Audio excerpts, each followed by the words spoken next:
የ4 ዓመት የ3 ዓመት ወይም በጣም ቢበዛ 5 ዓመትም አይሞላውም እንደው አባቱን እዛው ገለው ይሄ በቪዲዮ ነው የምታዩት ልጁ እዛው ኩርምት ብሎ አባቱ ስር ሁለቱንም ጢሻ ስራ አድርገዋቸው እዛ እናት እዛ ለማመን ይቸግራል ኢትዮጵያ ውስጥ ነው ወይ እንዲህ የሆነ ያለው የአማራ ህዝብ ምንድነው የእውነት በኢትዮጵያ ውስጥ እንዴት እንደዚህ እዚህ ደረጃ ደረሰ ብላችሁ በጣም የምትቆጩበት በጣም የምታዝኑበት ቁጭት በእርግጥ ሐዘን ያንን ቁጭት ለመመለስ የሚያስችል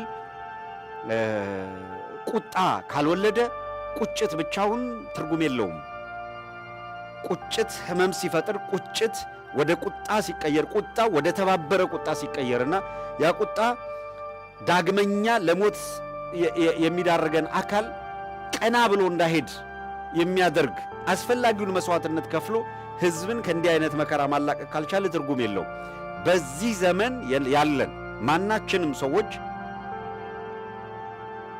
የት ነበርክ ተብሎ መጠየቅ አይቀርም በፊት ቀደም ሲል የነበረ ተዋንተ ሰው የድንበር ነው አይደለ ድንበር ወሰን ርስት ጉልት ጋር የተያዘ ነው ተዋንተ ሰው ወዲህ ነው ድንበሩ ኋላ እንዳታሰኘን እነማን ነበሩ ነው እየተባለ አይደለ የሚነገረው ወሰንን ሲሸረፍ ርስት ሲሸረፍ አጉል ላፊ እንኳን ሲመጣ ተዋንተ ሰው ወዲህ ነው ድንበሩ ኋላ እንዳታሰኝ እነማን ነበሩ በዚያን ጊዜ እንዳይባል እንደ ናቡቴ የአባቶቼን ርስት አሳልፌ ይሰጥ ዘንድ እኔ ማነኝ እያለ እንደተሟገተው ይሄ ለርስት ነው ለጉልት ነው አሁን ርስትና ጉልት እኮ አይደለም እጅግ በሚዘገንን እጅግ በጣም እንደው በ21ኛው ክፍለ ዘመን ጦርነት ያለበት ቦታ የምታዩት ነው ጦርነት አለ ጦርነት እየተካሄደባቸው ያሉ ቦታዎች ላይ የትኛውም ዓለም ላይ ጦርነት እየተካሄደ ነው የጦርነት ጥሩ የለው ጦርነት ጸበል አይደለም የምትረጫቸው በጦርነት ጥይት ነው የምትመላለሰው ስለዚህ የጦርነት ውጤት በምታየው ውጤት ዘግናኝ ነው የሚሆነው ምንም ጥርጥር የለው ሊያጠፋ የመጣን አካል እጅህን አጣጥፈህ ጠብቅ የሚል ዓለም ላይ እንደዚህ የሚል ሕግ የለም ካለም አይሰራም የተፈጥሮ የሚባል ሕግ አለ ምንም ነገር ወደ አንተ ጠጋ ሲል ኮንሽስ ባትሆን እንኳን አንኮንሽስሊ ለመከላከል ነው ጥረት የምታደርገው በዓለም ላይ ያለ አንድ ግዙፍ ወይም ወሳኝ ሕግ ቢኖር ሰልፍ ዲፌንስ ራስን መከላከል የማንኛውም አካል የሰው ብቻ እኮ አይደለም የእንስሳትም በነገራችን ላይ በግ ተፈጥሮ በግነት ነው አይደለም ይበላል ይጠጣል ያድጋል ከዛ በኋላ ለእርድ ሲደርስ ታርዶ ይበላል እንደዛ ነው በግ የቤት እንስሳ ነው ትረስት ሚ አንድ ቤት ዘግተህ በጉን ዝም ብለህ ብትቀጠቅጠው ግን እንደ ውሻ ዘሎ ነክሶ ይገነጥላል አህያ በጣም ካስቸገርከው ይራገጣል የመጣበት ጠላት ከልክ ካለፈ ግን በተለይ ሕይወቱን የሚነጥቀው መሆኑን ካወቀ አህያ ከጅብ በላይ ይሆናል ሲናከስ በነገራችን ላይ አህያ ጅብ ሲመጣበትና እንደሚሞት እርግጠኛ ከሆነ ያው በቃ ጅብ ሲመጣ ሊበላ ነው አንድ ጊዜ ነክሶ ከያዘ በምንም ታምር ራሱ አብሮት ይሞታል እንጂ አንዴ ከያዘ በኋላ አይለቅም ደን አንቋሮ ጅቡ እስከሚሞት ድረስ ከነከሰ በኋላ አይለቅም ራሱን የሚከላከል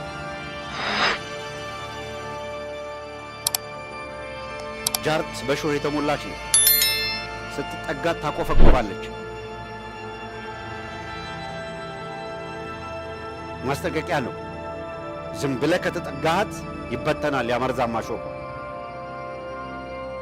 ራሳቸውን እንዲከላከሉ ፈጣሪ እንኳን ሲፈጥራቸው ራሳቸውን እንዲከላከሉ አድርጎ ነው እንስሳቱን እንኳን ሰው የሚያስብበት አእምሮ፣ የሚያሰላስልበት አእምሮ፣ የሚያስብ አእምሮ፣ የሚያሰላስል አእምሮ፣ የሚያወጣ የሚያወርድ ልቡና፣ ለማወቅ የሚረዳ ህሊና ፈጥሮለት እያለ የሰው ልጅ ራሱን ሳይከላከል ቀርቶ በየሜዳው አይወድቅም። ደመነፍሳውያን እንኳን ማሰብ ማሰላሰል የለባቸውም የምንላቸው እንኳን እነዚያ ደመነፍሳዊ በደመነፍስ የሚንቀሳቀሱት እንኳን አደጋ ሲመጣ ያውቁታል። በአንድም በሌላ ምክንያት ወይ ተዘናግተው ወይ ሩጠው ሳይሄዱ ወይ የጤና ችግር ገጥሟቸው ካልሆነ በቀር አስፓልት መሃል ላይ ቆሞ ስትገጨው ዝም አይልም። ክላክስ ሲሰማ ወይ መኪና ሲጠጋው ሩጦ ይሄዳል እንደሚጎዳው እያወቀ። እንስሳ እንኳን እና የፈለገው ዓለም ቢሆን የትኛውም ዓለም ቢሆን ራስህን መከላከል ሊነፍግህ አይችልም። ማንኛውም ቡድን፣ ማንኛውም አካል፣ ማንኛውም ኃይል ተሰባስቦ ሲያበቃ በፖለቲካም ይሁን በሃይማኖትም ይሁን በሌላ ጉዳዮች አለኝም የኢኮኖሚም ይሁን አለኝ የሚላቸውን ጥቅሞች ለማስከበር ሲል ጥቅሜን ይቀናቀናል ብሎ ያሰበውን ወይም በብቸኝነት ለመጠቀም እድል አይሰጠኝም ሲል ወይ ከዚያ የተሻለ ለመጠቀም መንገድ ይዘጋብኛል ብሎ ይሁን ወይ ጥቅሜን አሳጥቶኛል ብሎ ይሁን በማናቸውም መልኩ በማናቸውም መንገድ ከሌላው አካል ጋር ያለውን ልዩነት መሰረት አድርጎ የተሻለ ለመጠቀም በማለት ቡድንም ይሁን ግለሰብም ይሁን ሌላም ይሁን ጥቃት መሰንዘር በዓለም አቀፍ ደረጃ የተወገዘ እሳቤ ነው።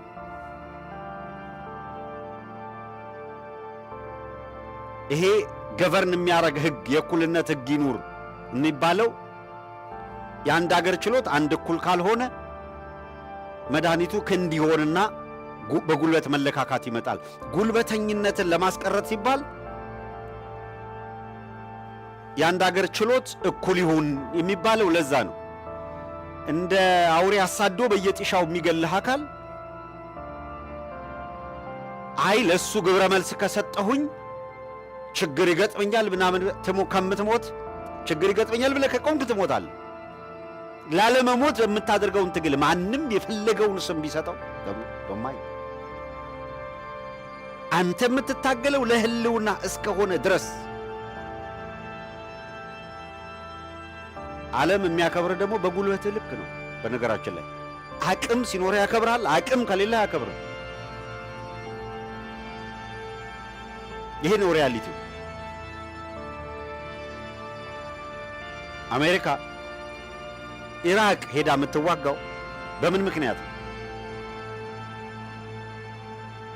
የአሜሪካን ብሔራዊ ጥቅም የአሜሪካውያንን ህልውና አደጋ ላይ የሚጥል አቋም ይዛ ኢራን አራምዳለች ነው።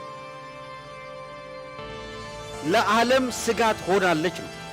ስለዚህ ለዓለም ስጋት እንዳትሆን እናደርጋለን። ኢራን እስራኤል የምትባል ሀገር ከምድረ ገጽ አጠፋለሁ የሚል አቋም ይዛ ነው የምትንቀሳቀሰው። እንደዚህ ያለ አቋም ያላት ሀገር ኒውክሌር ብትታጠቅ የዛተችበትን አገርና ህዝብ ታጠፋለች ማለት ነው። ሽብር ነው፣ ጄኖሳይድ ነው። ይሄ ያ እንዳይፈጸም ቀደም ብለህ መከላከል የሚያስችል እንቅስቃሴ ማድረግ አለብን ነው እንዳይፈጸም። የአማራ ህዝብ ግን እየተፈጸመበት ነው። እንዳይፈጸምበት ገና በትሬት በፍርሃት አይደለም፣ ይመጣብኛል ብሎ በመስጋት አይደለም፣ ዝተውብኛል ብሎ በመጠራጠር አይደለም። ለዛ ነው ቴሌግራም ላይ ግባና አሁን ይሄው እዚህ ቴሌግራም ላይ እዚሁ ያየ ፕሮግራም እየተከታተላችሁ ግቡና ይሄው ፖስት እየተደረገላችሁ ነው። የቴሌግራም ቻናል ግቡና ተመልከቱ፣ እዛ ላይ ያለውን ቪዲዮ።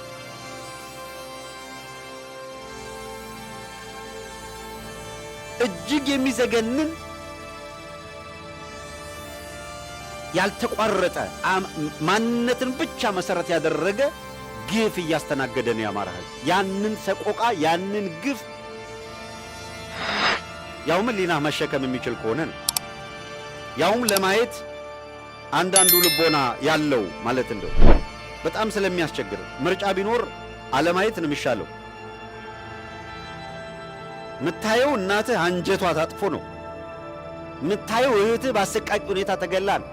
ምታየው ሕፃናቶች ተገለው ነው። ለምን ሲባል አማራ ናቸው። በቃ ሌላ ምንም ኃጢአት የሌለባቸው። በቪዲዮ ላይ የምታዩት ድፍት ያለው አባት ልጃቸው ከጎን ኩርትም ያለው አማራ ናችሁ ተብለው የ4 ዓመት ልጅ ተዋግቶ ነው። እኛ አዛውንታውን መሳሪያ ይዘው ነው።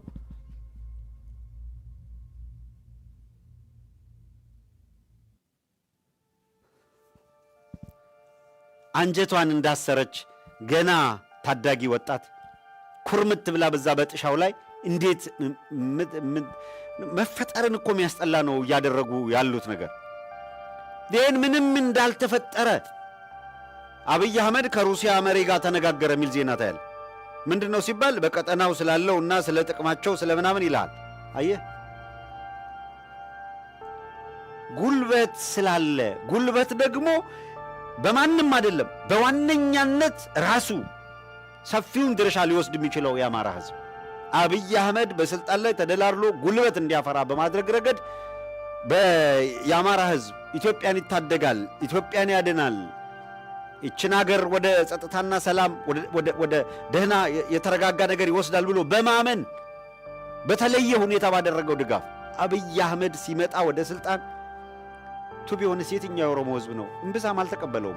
የኦሮሞ ሕዝብ በሂደት አራውን እንደሚያጠፋላቸው ሲያውቁ ነው የኦሮሞ የፖለቲካ ኤሊቶች እንደው በተወሰነ ደረጃ ድጋፍ እየሰጡ ስትራቴጂክ ሙቭ እንቅስቃሴ ማድረግ የጀመሩት እንጂ ሲመጣ እኮ አካባቢያዊ የአውራጃ ፖለቲካ ችግር ስላለ እንደምታውቁት እሱ ከበሻሻ የመጣ ሰው ነው። እድሜ ልካቸውን የኦሮሞን ፖለቲካ ፍሬም አድርገናል ሲሉ የቆዩት የወለጋ ኤሊቶች እንዴት አድርገው ነው አብይ አህመድ ሊቀበሉ የሚችሉት? 30 ዓመት አትሊስት 27 ዓመት በኦሮሞ የፖለቲካ ኃይሎች መካከል በኦሮሚያ የሚባለውን ክልል በማስተዳደር ሚና የነበራቸው የትኛው አካባቢ እንደሆነ ይታወቃል። ሞስት ኦፍ ዘ ታይም አርሲና ወለጋ ነው። ሌላው ዝም ብሎ የተዘለለ ነው። ቦረናውን፣ ባሌ፣ ሐረር ናምን ተወው። በቃ የሚፈራረቀው በወለጋና በአርሲ መካከል ነበረ ስልጣን እዛና እዚህ ያለ ይጫወት የነበረው። ዳትስ ሪያሊቲ እሱ ነው።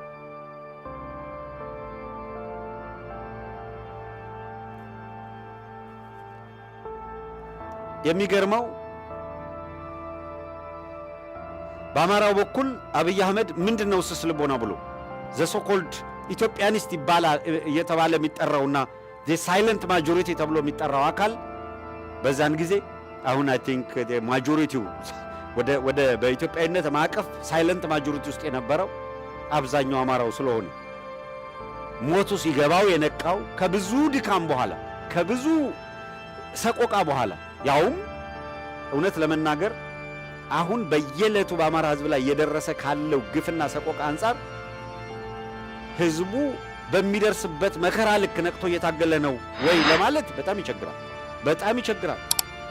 የትኛውም በኢትዮጵያ የትኛውም ክፍል በእርግጠኛነት የምናገር አሁን በአማራ ሕዝብ ላይ እየተፈጸመ ያለው የዘር ጭፍጨፋ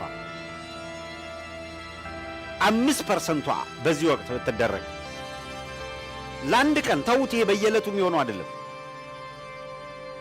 ዛሬ አሁን ቴሌግራም ላይ የምታዩትን ቪዲዮ አንድ ቦታ ላይ አንድ ሌላ ክልል ላይ ተፈጽሞ ቢሆን ዓለም አይታወቅም። የዜና አውታሮች በሙሉ ፊታቸውን ወደዛ ይዞሩ።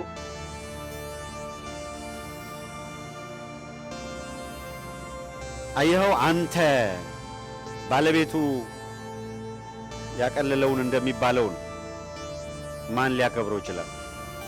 እና ራሱ ባለቤት የሆነው አከለዛ ነው እኮ እነ ፕሮፌሰር አስራት በጣም መከራቸውን ያዩት፣ እነ ጀነራል አሳምነው በጣም መከራቸውን ያዩት ለዛ ነው። በቃ እባክህ እያሉ ለምነው ይሄ እልቂት ይሄ ፈተና ከመምጣቱ በፊት ህብረተሰቡ ራሱን እንዲታደግ ለማለት